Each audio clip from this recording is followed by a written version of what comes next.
Hey, what's up, Canada and beyond? Welcome to an unusually early program today. The reason for this is we've got an amazing guest today. It's a real honor and a privilege to have somebody with this high level of insight into what we're really looking at around the world today, joining us.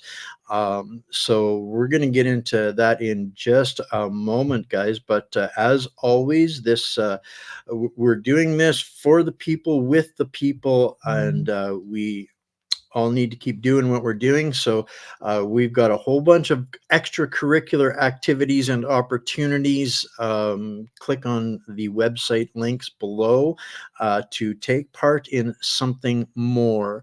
Now, if you guys have been following the program for any period of time, you will have heard me use the term manufactured destabilization going back as far as 2019 to try to articulate and describe some of what I saw coming.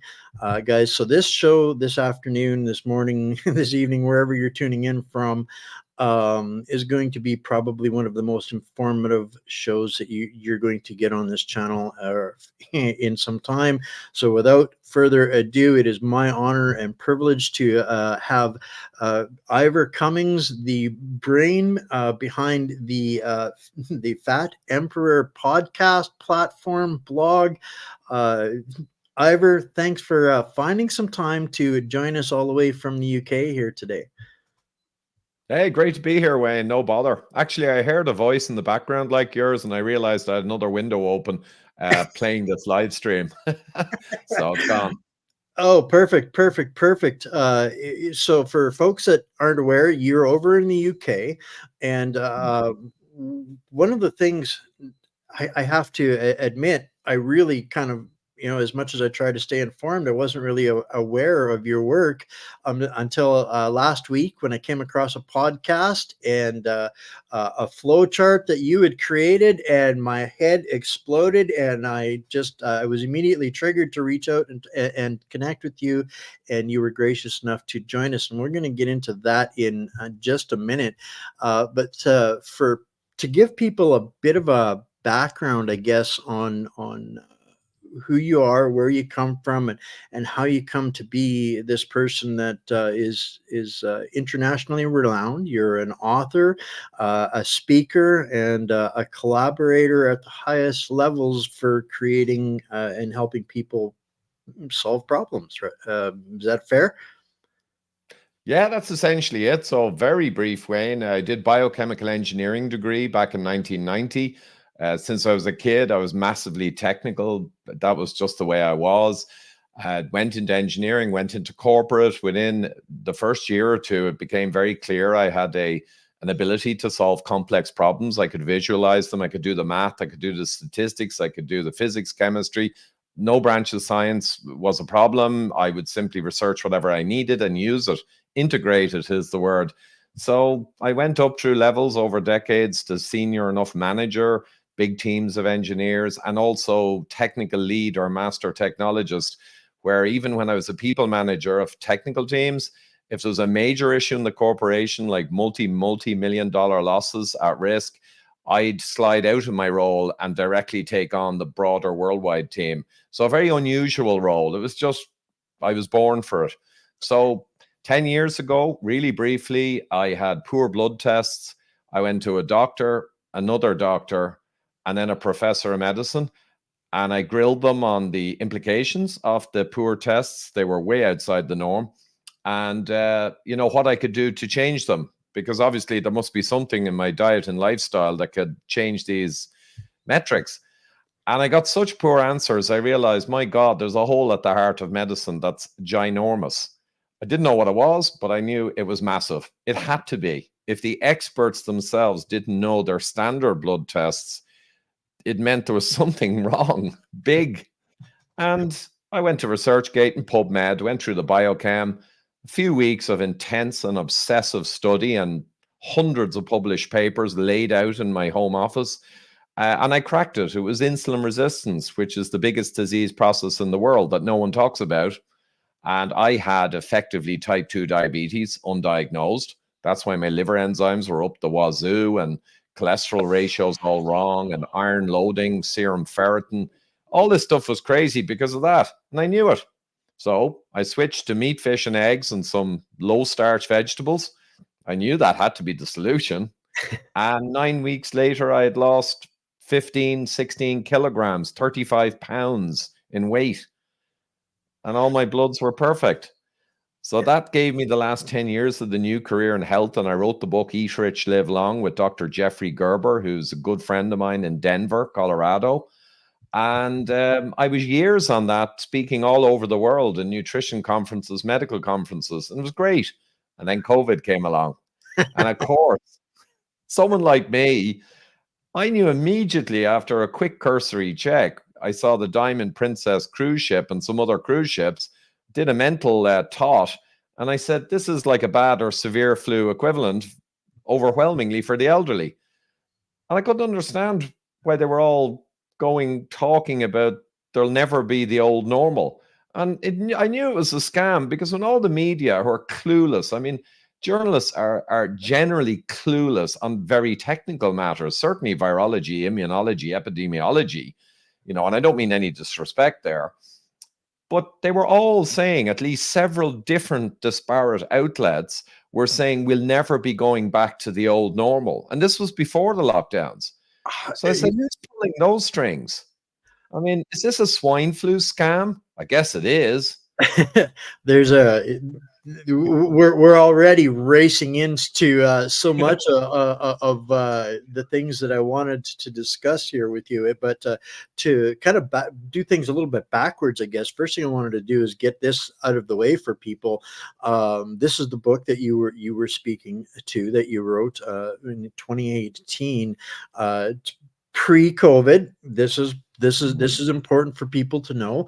And also I wanted to pull up your website here so people can go to the website. I'll post a link in the chats as well before we get too far ahead in some of the other stuff that we're going to be talking about, guys. So go to Ivor's website. You can find links to find the book and Ivor's story, and so much of it, which I found incredibly fascinating. Once I discovered you, of course, I went looking for some of the, to get more context as to who I was bringing on the show, and to converge back to what you were talking about is recognizing right off the hop that this was bogus at best, and fear mongering and all of that. People that are familiar with this platform saw me interview 50 of the world's top vaccine developers, doctors, immunologists, virologists, epidemiologists, the full gamut, and which led into a major part of playing a major part with our community in resisting this here in Canada.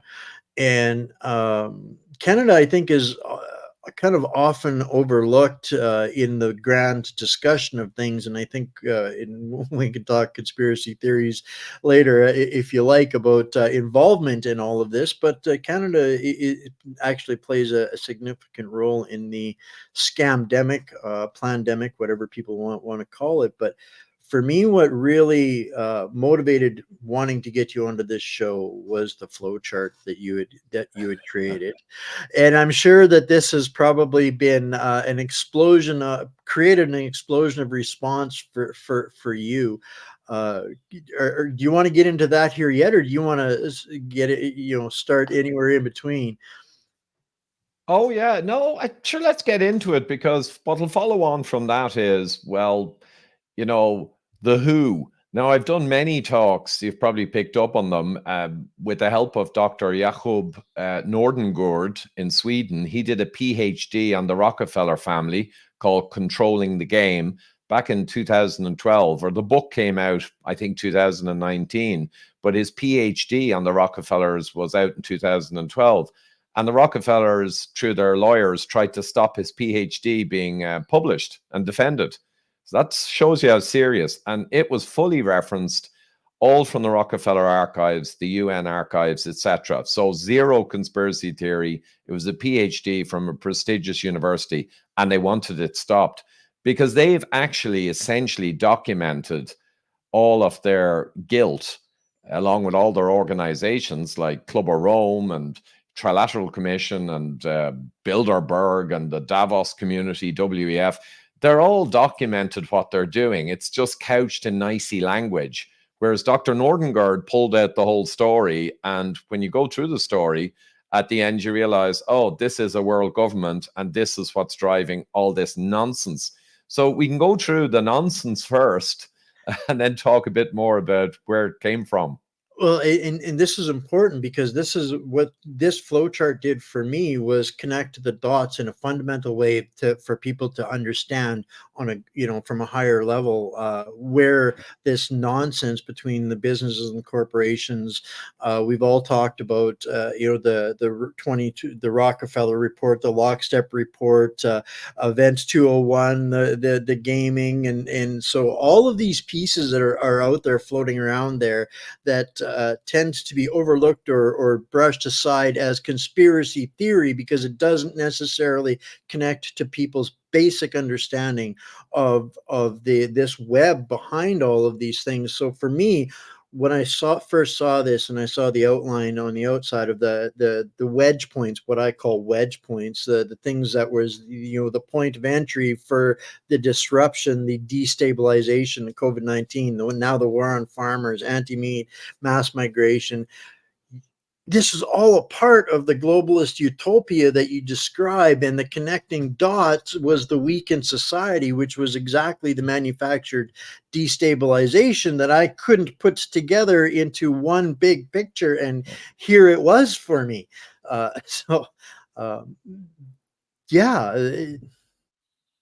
That's exactly it. So I had verbally been referring to essentially this diagram because my 25 plus years in root cause, this is actually a simple version of a root cause diagram, which you use in complex problems. So the bubbles show the various kind of entities, and then the arrows are meant to have the mechanism written.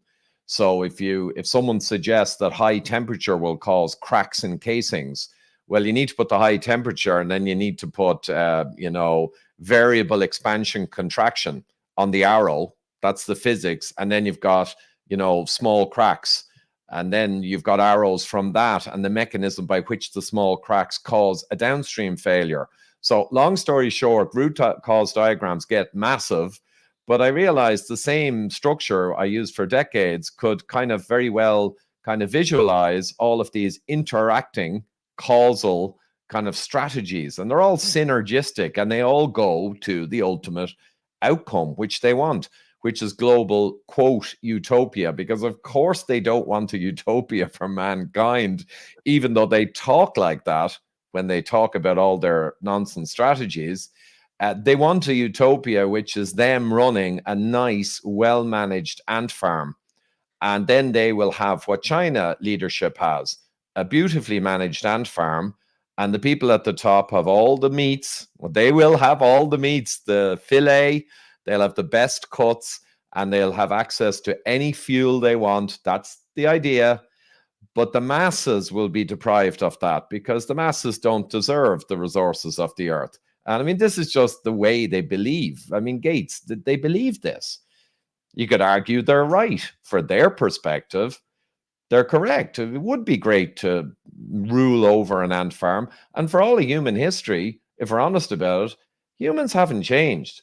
We've had cycles of bad people getting to the top and causing horrific periods, followed by revolutions where it's kind of egalitarian then, and everyone's kind of reasonably managing themselves democratically, and the bad guys are all guillotined. And then in good times, the bad guys tend to rise up again, or the new generation. And they're driven by their sociopathy, their insatiable greed for power and money. And also they're driven to rule over their fellow man. People often forget that one. When they have tons of money, then they want power. And when they have power, they want to use that power. And unfortunately, the only way you can feel the power is to subjugate your fellow species. Maybe the odd one might go off and torture animals or something, but that's not where they're at. It has to be your species that you subjugate to make you feel your power and your advancement beyond your species. And this is interesting psychology. There's no conspiracy theory here. This is palpably the way they are. I mean, self-evidently, right? This, this is the psychopathy that we can't really understand because we're not wired that way. There is no fulfillment for them if it's ruling over cows and sheep. That doesn't gratify them. It must be their fellow man. And for me, that's the only why that I can create as the base bottom line cause for this, what we're really seeing. But for me, I guess what triggers me, without being educated, not being an engineer, is seeing the patterns. And that's what I've always been following and looking at the patterns. The patterns ultimately prove that it's not a natural event, whatever the case might be. So me just being an old bush bunny, that's what I'm looking for, and establishing the patterns, the wash, rinse, repeat of this Hegelian dialect that we're going through, and to establish and show people, look guys, this is really the same thing that's been going on for the same people, the same families for 150 years. There is nothing novel or new what we are experiencing it. They just want us to think that, to believe that this is all new and natural and not manufactured. And it's the same families raking in, extracting our wealth, and the why, ultimately, again, all it can come down to is that same psychopathy.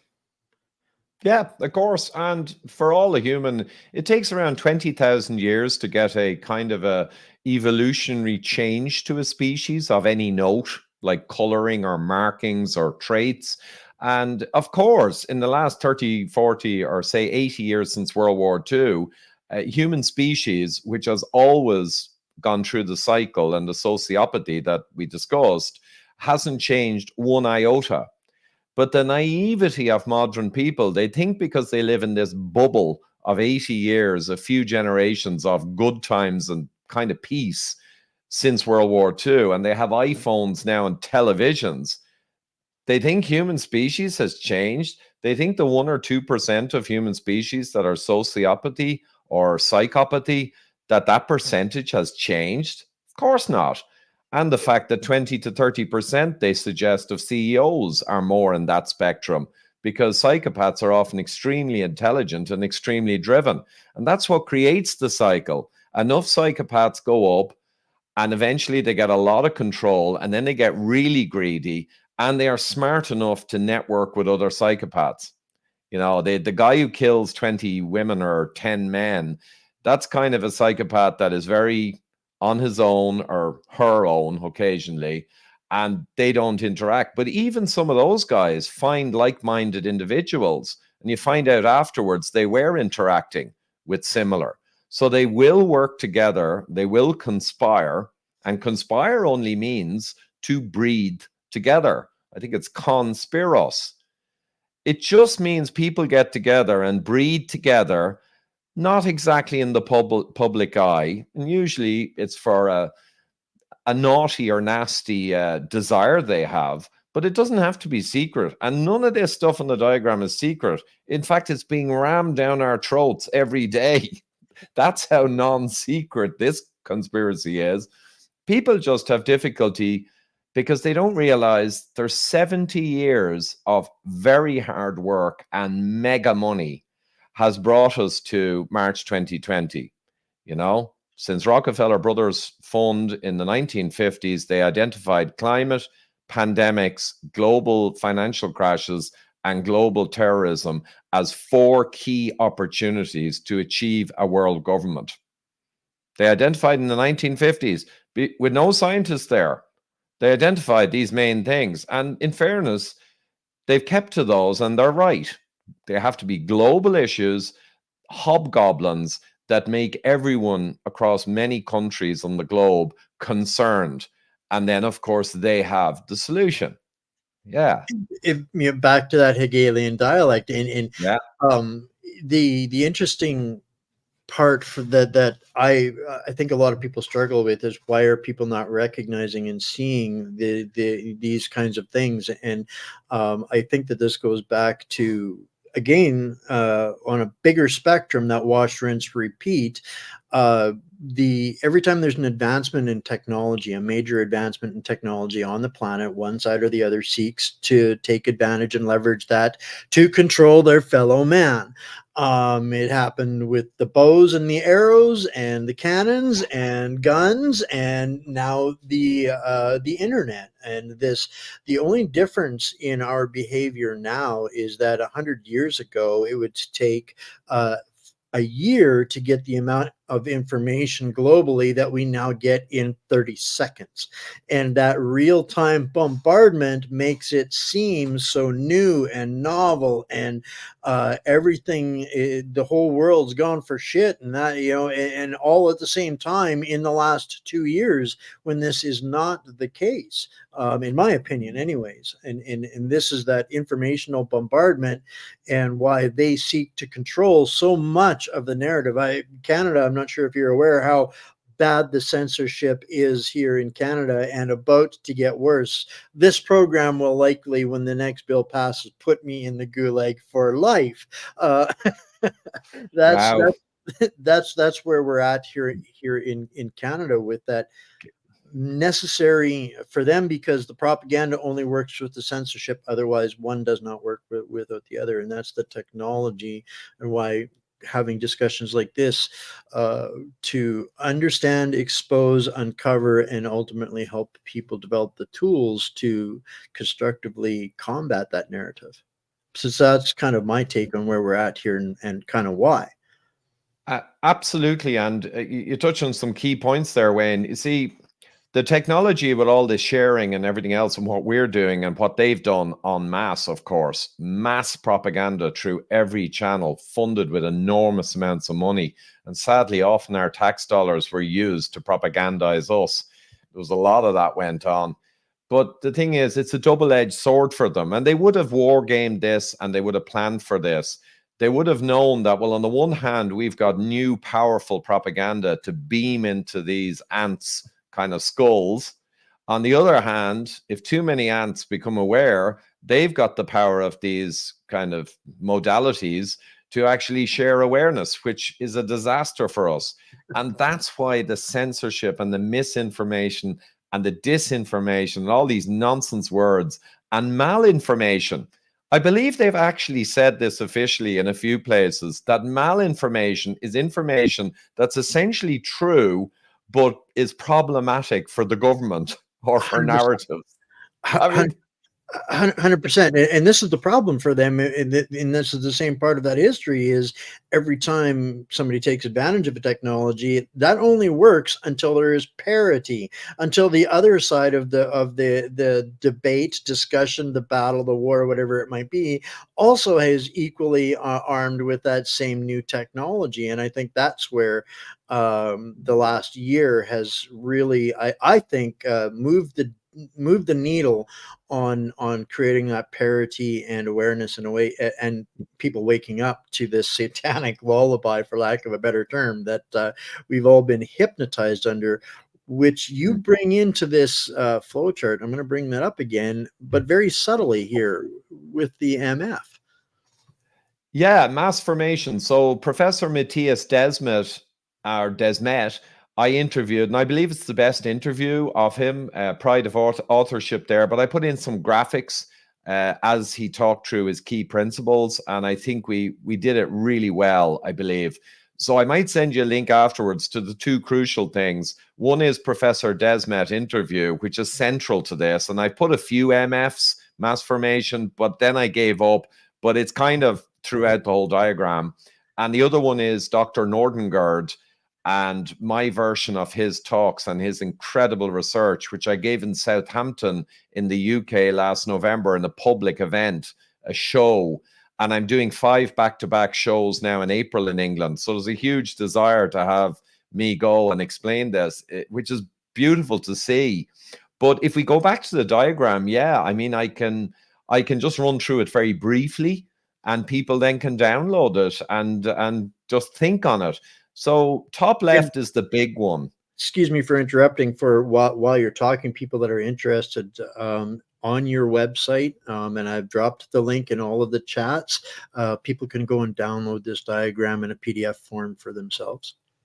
So yeah, absolutely. And the handy thing there is you can print it out, you can share it, you can bring it into a pub in your back pocket, and you can have a discussion or an argument. Now, with some people, some quote normies, they will literally, just begin shaking if you even talk about powerful people and organizations potentially being a problem for us.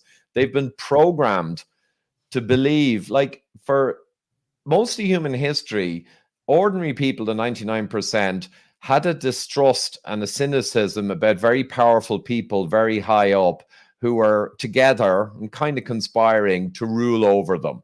They were distrusting, and then there'd be wars, and they distrusted because they thought the guys up top want a war, but now I'm dragged in, or my son or daughter. So that's been all of human history.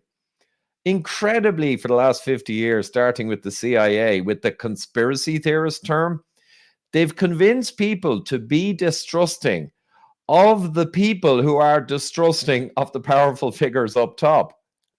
Wow. So that has been one of their greatest successes. But with that, this should help just discussing it, and it should resonate with people when they look and realize, I did notice all this nonsense and I kept my mouth shut, and I'm wondering why everyone's agreeing with it. But now, okay, it's structured over decades. So top left, COVID-19 program, that's a big one. Up top, we've got lockstep authoritarianism. This was all laid out in 2010 in the lockstep report with World Economic Forum, exactly the way it would have to go if there was a, quote, pandemic. So this is long thought about in advance, triggered in 2020. Mass formation got people to accept the authoritarian governments. The Rockefeller report in 2010 specifically said that people will accept it based on their safety and granny's safety, etc. All of this planned, documented. And that weakens society. And you'll notice the red bubble turns up a lot, because weakening society, all of the strategies aim as a bonus to weaken society, because that's what you need to do above all else. A strong society, no matter what you do or what way you play it, will never roll over to an authoritarian kind of regime, even if you hide it and you boil the frog. So weakening society goes through all strategies, very important. And we've got transfer of power, enormous. So the CEO of YouTube went out in March, I think 2020, and said, WHO, if you say anything that contradicts this completely captured pharma WF organization, as it happens, if you say anything against anything they say, we'll take our video down. They were the first avatar assassins. Yeah. And people accepted it because they were already being told granny's dying, people are struggling for bets. So they piled on the emotion. So they kind of just accepted that, yeah, we have to stop disinformation because granny's dying. And like, these guys are laughing at us, unfortunately, from the top. But that supports the biosecurity state. Any support for WHO or increase of power is directly, you might as well be handing all the power to Pfizer or Merck. It's effectively the same thing. It's synonymous. So this was a huge problem, but it was a huge moving towards the globalist goals, the Agenda 2030. They're all documented. And partner profiteering, I kept pointing out in 2020, you're surprised that everyone is doing the same madness.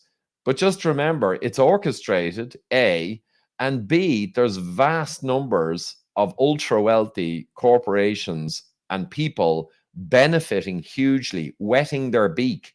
They're all being kept happy. And even the people sitting at home on their ass watching Netflix being paid their salary out of bloated debt. A lot of people, it was good for them. The big box stores made trillions extra. Small businesses got screwed, but no one listens to guys who run small businesses. They're hardworking people. They're not political, and their heads down. So they got them by surprise.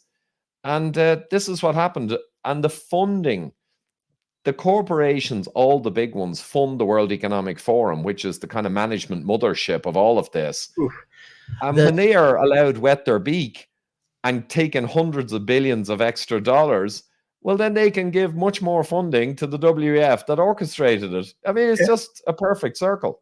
at every point of that partner profiteering is where you will find a WEF organization and a governance body, an elected representative of some government, forming a partnership. That's and everywhere throughout this map. There's that, Yeah. and people, they don't make the connection between that. Public-private partnership literally being the definition of fascism. So you could, if you were brave enough, you could literally put a little green WEF swastika in every one of Yeah. those little bubbles. Absolutely. And, Mussolini had the true definition of fascism. And he said it really should be called corporatism because it's the joining of corporate and state power. That's what fascism is. It's not guys in boots. It's not even necessarily racist guys. I mean, National Socialism in Germany had a big racist part of their narrative, but less so in Stalin's Soviet. Communism as well is pretty much the same as fascism because it's all totalitarianism, and it always is the means of production, whether corporate in fascism or just the state taking the means of production in communism, but it's the state taking over centralized economy. It's always the same thing. It's all totalitarianism. That word covers all of these different isms, And production wins every conflict Yeah, that's at the every thing. level. Yeah.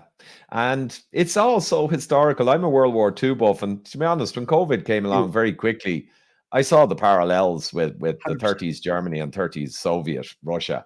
I mean, it was just so obvious. But most people don't even watch World War II documentaries anymore. They're looking at an iPhone at bloody 60-second clips of nonsense. But anyway, we won't complain.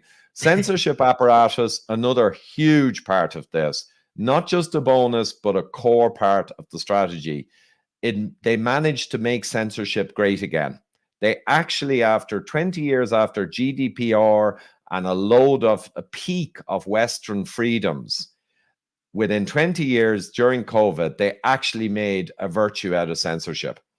And the people kind of bought it because, yet again, Granny's dying. That's how easy it was to fool people. And that weakens society like nothing else. And you alluded to it earlier, Wayne, about even having this content. And we've all suffered hugely with the censorship. Propaganda and censorship are a two-hander. You cannot have one without the other. You Exactly. need wall-to-wall propaganda, and you must have censorship because humans are not stupid, and 10 or 15% are going to work it out. And if they're allowed talk, the rest will begin to fairly quickly say, hold on a minute. And you cannot allow that or the whole wave function collapses.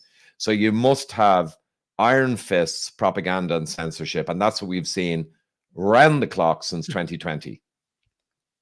I would argue that Canada, if not already, is among the top three censored nations in the world, and absolutely number one in the quote unquote Yes. democratic societies.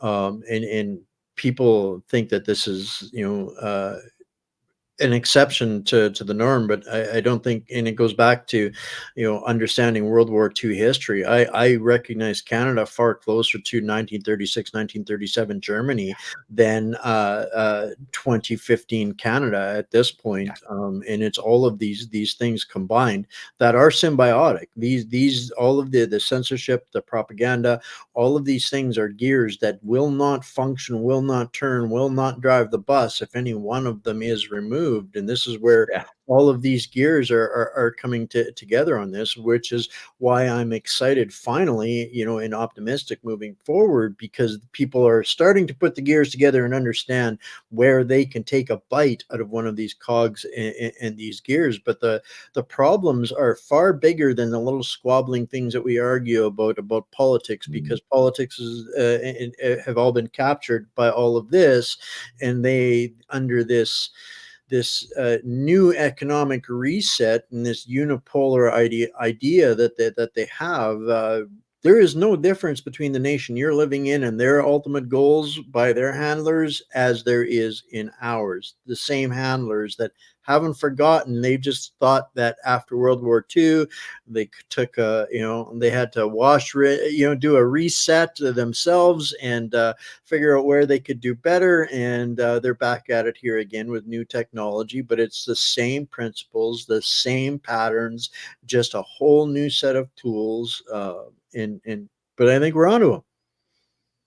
Absolutely, yeah. And that's the positive note. I think the awakening is very substantial. A year and a half or two ago, I think we probably hit the nadir where the awakening I knew wasn't enough. And they'd gotten away with the COVID and the vax nonsense. And I just thought, okay, we're in trouble, but I'm stoical. So I accepted it. I'll keep fighting. And if in the end we all end up in the gulag, I look back and say, well, at least I did what I could, which is another principle of stoicism. And it turns out since then, things have got a lot better. And even Ireland, now Canada, they ruled with such an iron fist and with such a majority of, it appears, that they got through a lot of utter insanity.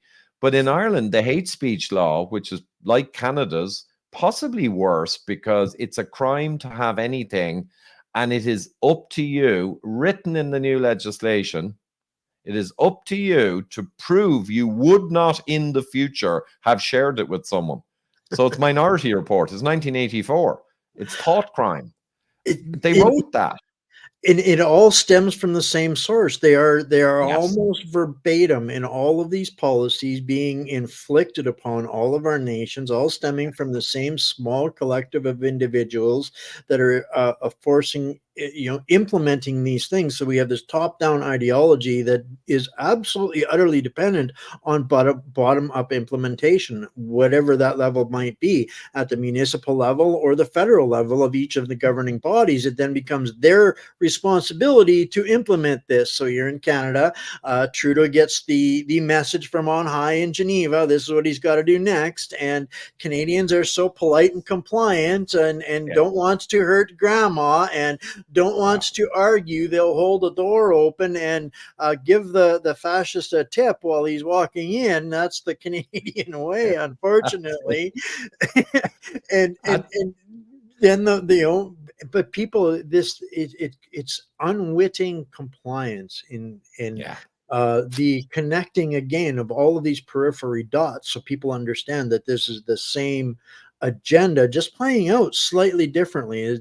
We have different terminologies between regions of our own country here, and it's the same thing between Ireland and the UK, slightly different terminology, but ultimately it's the same thing that's being foisted upon everybody. So this is why, for me, the last couple of months, bringing together people, with the ability to reach and people in other nations, to show them the parallels, the pattern.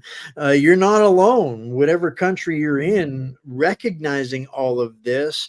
The point of a discussion like this is to help arm you with a way to put it together. And like you said, I love your suggestion, Ivor. Print this off. Take this to your local coffee shop. Canada here it's a cultural staple to go and hang out at the coffee shop, especially in the rural communities.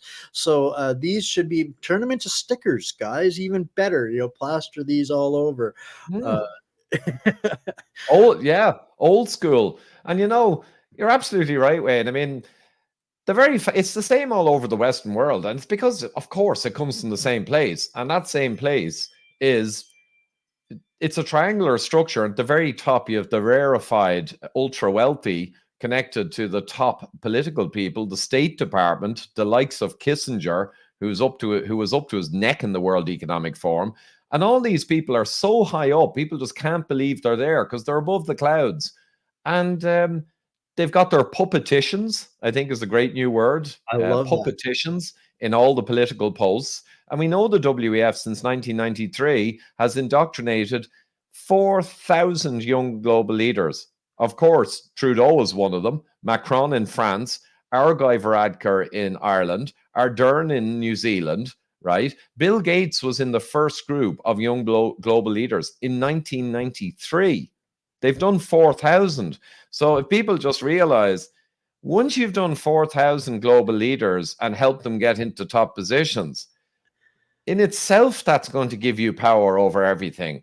And then you just add in layers and layers of bureaucrats, NGOs, and useful idiots, and give them these kind of narratives that they sadly even believe in. You know, and I made the point that Stalin he was smart, and he knew that the Russians had love for the motherland. He didn't care about anything. I think he was a Georgian or something, but he kept talking about the motherland and Mother Russia, right? It's the same thing here. Just tell people the emotional stuff that they'll fall for, and you'll fool them. And Hitler, of course, had the fatherland and the Reich. And of course, he took advantage of some institutional racism as well and distrust that was in Germany's past with the Jewish thing. But he simply reached out and picked the things that would resonate emotionally with people. The And Sudeten now land, a promised land for all Germans. that's it. That was the Yeah. the foundational rally cry there, and we have that exact same thinking with these meat muppets, these puppeticians. But Canada's got a leg up on everybody else, and our Chrystia Freeland being Klaus's right hand in the World Economic Forum, and also George's left hand in the Ukraine. So, we've got all kinds of badges and markers attributed to Canada that others don't have that are dealing with this. But, to me, I've always believed that the insanity was unsustainable. That was the one thing that at the end of the day, whether it's today or tomorrow, humanity has to prevail. But I think we're on the ropes. Well, it's tough, but I think it's all to play for. We're on the razor's edge. Dr. Nordengord and Matias Desmet and these brilliant professors, they think, no, we're really gaining traction and it'll happen. The bad guys might not lose in a spectacular fashion like the French Revolution. Sadly, we won't get to hear that lovely clunk of the equipment, which they deserve. But and I'll be done for inciting violence now. I'm speaking in kind of metaphors, but they will begin to lose control, I think, of the beautifully oiled machine, full of the cogs, as you said. The trans and all the sex stuff up the top middle, which basically, really simply, that's to take away society's certainties, to undermine the certainties of society and undermine its strength. You take away the family, male is not female, like there's up and down, there's kind of black and white, there's male and female. There's a few certainties that humankind can be comfortable with and confident with. And these guys are so audacious, they've identified one they can try and steal away. And it'll have other advantages as well. It'll bring in, less solid marriages, families reared, educated at home. It'll lower the birth rate because everyone's thinking, oh, men are women, women are men. It's just completely opposite rearing children in traditional structures that make them great people. Do you see the way it's just attacking that bedrock of society? And that's why the whole trans thing is perfectly in line with their goals. But the man in the street would kind of say, but trans nonsense sex stuff and CBDC, digital currency. The average man on the street is done. He's dialed out and he's trying to get the hell away from that conversation because he's done with your nonsense already, is the reality. The average There's man a lot of that. But if that man in the street can begin to be aware, hold on, it's not just ridiculous nonsense from NGOs and activists. This is actually part of an orchestrated infrastructure, synergistic, that aims to have me owning nothing and being happy, supposedly, and my children and grandchildren, essentially in a totalitarian, QR-coded, multiply injected slave zone. If he begins to get that idea, he might feel different about keeping his mouth shut. It's bringing that up. I'm not sure this might be news to you over there, but our police force over here, the Royal Canadian Mounted Police, are now in kind of hot water, or being, looked at a little funny for having just released a report that Canadians are about to become dangerous and have a revolt because they're waking up to the fact that they're going to own nothing but they're not going to be happy. At all. The police are warning the government and society at large that Canadians are pissed, and this Oh, that's that interesting because Ireland has similar fantastic signs. Really quickly, the hate speech law, the crazy one I told you about, and it was tip of the iceberg. You read that and you're, icy water in your bowels. It is that scary what they actually wrote. It shows you how psychotic they are. But it went through the Irish Parliament, the Dáil, and pretty much most of them signed off on it, the politicians. Not because they're all on the payroll, but most of them don't read any legislation. If it comes down from the top, they just assume it's okay and they sign it. But then it got stuck at the Senate and a few senators began to question it. And then all hell broke loose. And it's been on ice for a year. That was a huge positive for Ireland because of awakening, because of all the small groups and the Independent Ireland political new party and Farmers Alliance and countless more are all talking. And then we had a referendum with some sex nonsense. And in short, the referendum was to take the woman and the mother out of our constitution. I won't go into the wording, but that was it. We saw that here, and we were all clapping for Ireland at that. Hey, and the people came through. Yeah, threw it back in their faces. It's only because of the blatant absurdity of the level of the nonsense that they're pushing, and people are starting to realize the danger of it, and which again comes back to this flow chart, because people are recognizing the pattern with all of the nonsense, the climate and the CO2, and there is, in a time where we have the least amount of trust in the establishment and the government. And the media, I call them mercenary media. They're not media. They're not news. They're captured. They're captured, and they are serving the role of digital assassins, the assassins of the truth. They are paid to destroy, so they are of no benefit or value to society in any capacity. So the pattern is the same. It's exactly the same thing. So in Ireland, seeing that, at least they've woken up to that, there is more. It's like a sham wow guy with these guys every day. There is more. Yeah, it's great to see. And look, we're not over the fence yet, for sure, but there's a huge positive sense I have, and I'm really cynical and I'm quite negative because of my brutal realism my whole life, and my World War II buff stuff, and my corporate career was kind of pretty heavy. So I'm kind of looking, thinking, what chance do we have when we have these people are still believing this nonsense? It's just like, oh my God. But in the last year, though, with the freedom conferences around the world, the growing groups, I mean, Telegram, there are countless groups. And in Spain, and here is the pushback.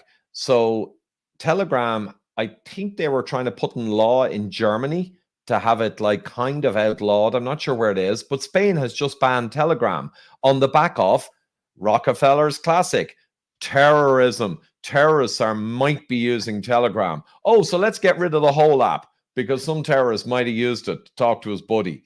It's absurd. Again, it's just absurd. But they're trying to do it. They are desperate. But I think that they are acting desperately now. And because they have to try and head this off at the past ASAP, because it's getting a little dangerous, the level of awareness, that's forcing them to act even faster. But that's fueling, the freedom groups who are able to point to madness going on in a deluge, which is great positive propaganda for the freedom groups. So it's spinning now in a kind of a life and death battle. It's like the boa constrictor, and I don't know, some killer animal, but the boa might get it down, or maybe the boa will get killed. That's the way I see it. It's all to play for. I really believe that. I couldn't agree with you more. And for me, the confirmation of that was at the Davos event in this past January, Yeah. when all of a sudden the entire world's business, every crisis on the planet was put aside for one little thing. Trust in media and disinformation must be stopped. That is the existential Lack crisis of trust. for the whole Lack of planet. trust. That It's was like, nuts. we're winning. We Yeah, are winning.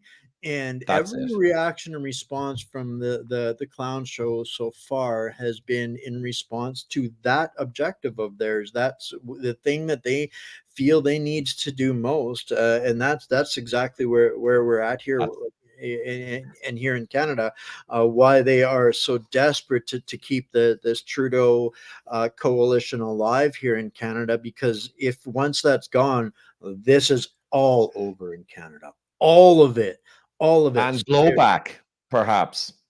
You They're know, and terrified of blowback now because now they're realizing, look, it is feasible that this thing could be a messy kind of collapse. Where, in fairness, it's not like we suddenly get thrown in jail. It won't be like that because we have made sure, like Hitler did, we've changed the laws to stay within the law. We have plausible deniability for everything we did. But they're still looking, thinking, if it gets messy and kind of blows up, certain puppeticians are going to be like rats and they leave the ship. And then it'll be in the interest of those puppeticians that go over to the side of freedom and ethics and democracy. It'll be in their interest to attack the remaining puppeticians who are still with Davos and the mothership. And then it could get really messy. And you saw in New Zealand, the new government that came in, okay, it's not amazing, but they are going to have a COVID inquiry, and they have dropped a lot of kind of hate speech and other craziness that the agent thug Ardern was trying to ram through.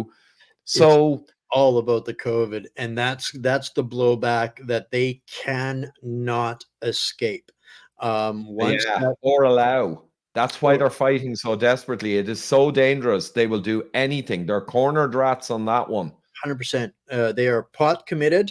They will play out the bluff as long as they have got any one of our tax dollars to continue funneling into that. They will absolutely burn down the whole world to save their Yeah. own moneyed few necks. And I think that, like I said earlier, I think that it's up for them. The jig is up.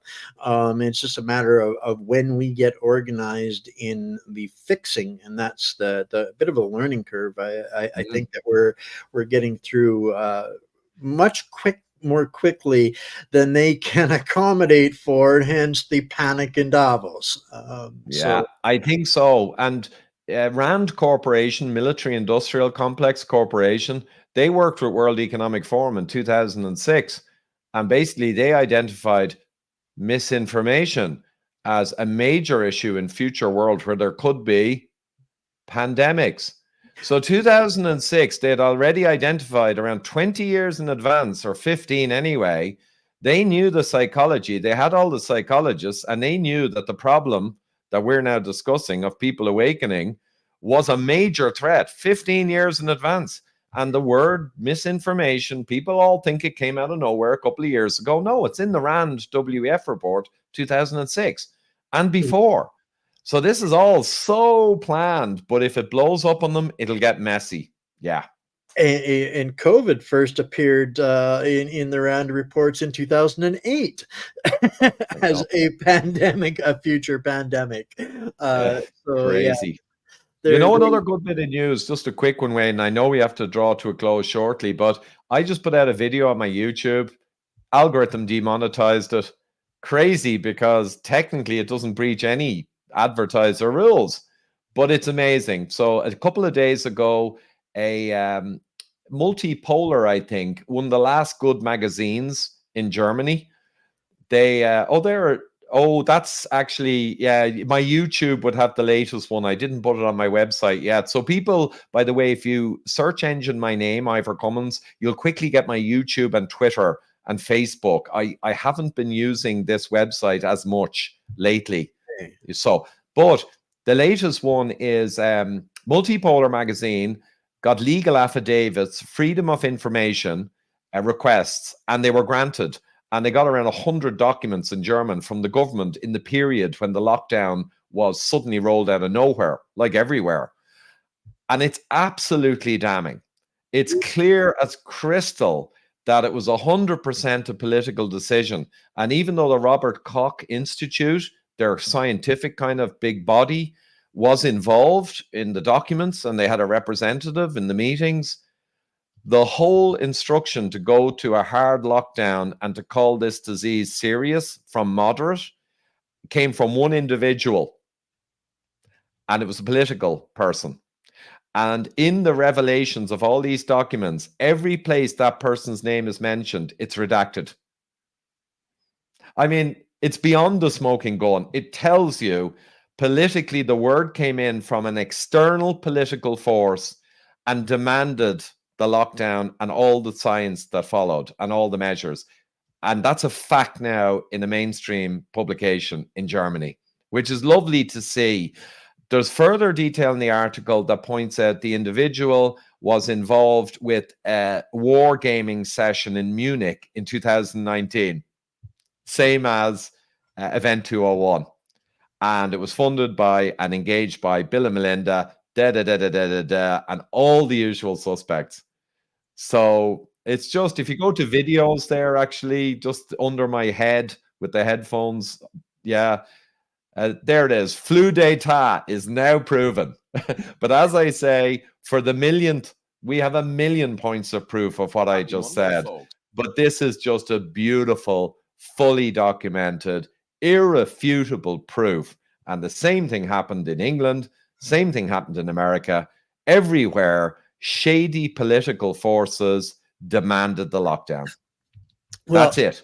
There's, this is where the intersectionality, I think, of Canada and the blowback needs to take effect, and the rest of the world understanding and knowing and demanding answers as to what happened with the biolab in Winnipeg that was directly responsible for taking part in the development of all of this, and the two arrested scientists that are magically now back in China working for the CCP government, and Trudeau magically getting a commission off of every COVID test on the planet because he sponsored the company that developed the testing. So that's all part and parcel of the same shenanigans, folks. And I think that they smell us on their heels already. We are living in their heads. They are not sleeping. This is the real reason why I think Trudeau is getting tired of his job is not boring. Well, maybe running is boring, I suppose, but yeah. And, we've seen quite a few people drop out. Ardern dropped out. Our Prime Minister, Shock, the other day, dropped out. Another senior person, a politician, dropped out, very connected into the COVID nonsense. And I think there's a few more as well. We've seen a lot of changing of the guard beginning to happen. And I think that's part of the pressures coming on the system, that many individuals may want to get out while the getting's good, possibly. That's the one thing about crooks, is nobody wants to take the rope for another crook. Yeah. That's it. They'll take a risk, but they won't take a rope. No, they won't. And even here, we can never, I think, dream of ropes and even serious prison sentences, because there's so many of them involved, and like plausible deniability, they've made a paper trail that says they were just saving granny, and no courts, because half the judiciary is captured anyway, and the other half will not want to even convict people, even if they're not captured, because they know it's too big to fail, too big for the world to realize their leaders utterly sold them out, treason. So no one's going to really touch it. However, they will get kind of banished and excluded, and maybe have some lawsuits against them if things go well. And that's the best we got to aim for. I agree, you know, and this goes back to World War II history too. Not all of the Nazis ended up in Nuremberg. Oh, yeah. Too many of them ended up in Canada with pensions working for our Yeah. government. Hey, and you guys, your parliament celebrated a known SS Nazi Well, not a year ago. that comes down to Christopher Freeland. Most of the general world might not realize that she is a direct lineage Mm, to the former regime in Germany, and that's a whole other discussion about the diaspora here in Canada and what they're involved in. That most Canadians are not ready to honestly engage in. You know, I love mm, Ukrainians and I love Ukraine, but they do have an illegitimate influence in things. I'll just leave it at yeah. that for today. Yeah. However, this has been absolutely delightful. Thank you so much on behalf of our community out here for taking the time to join us. And anytime you want to come back, I'd be more than happy to chat with you on any subject that you want to bring to the table. I think that we're this is how we win. This is how we win. Listen, thanks so much, Wayne. Had a great time, man. And it's a labor of love, like yourself, you well know. So let's always keep talking. Amen, brother. Amen. You have yourself an amazing evening over there. All right, guys. I had a sneaky feeling this was going to be one of the best discussions ever. I hope you guys find all of the value in that I did. I know this. I cannot stand to listen to myself, but I will go back and listen to this one a few times and take and pull some more material out of it and see if we can't find a reason to invite Ivor back again someday soon for another discussion. So thank you for tuning in today at an unusually early hour for our show. Please give it a like, share, and a subscribe. You're probably going to have trouble accessing this on some of the traditional platforms. This is why we are investing in alternative places. I'm putting more of a focus on Substack, and LGM is really soon going to be able to officially announce some upgrades. You'll start to see some differences happening over there. I hope you all like it. Please get subscribed again, and it's never been more critical than now for us guys to keep the alternative, the genuine media going.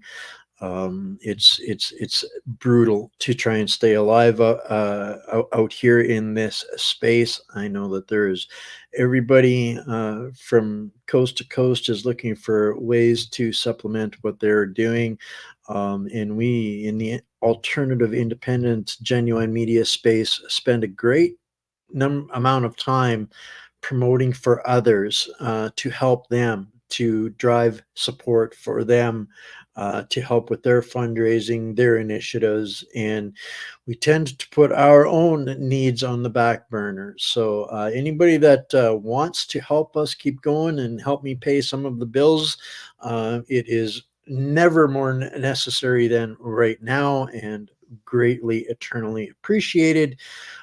So what an amazing discussion. I cannot wait to do that again sometime soon. But what a great way to start the week, right, guys? On Thursday, we do have Maggie Braun with the Kickley program, taking back her community and teaching others to do the same, expanding on solutions to some of the problems that we got to chat with Ivor about today. Um, so that's it. And again, next Friday, tune in for Bankers, Bandits, Bullion, and Bucks with Bryce. That's where the filters come off a little bit, and we dive into some of the hard subjects. So on that, I love you all. Stay Canadian. Find out ways to beat the government by clicking and following up on this video. And thank you all. I love you. Bye for now.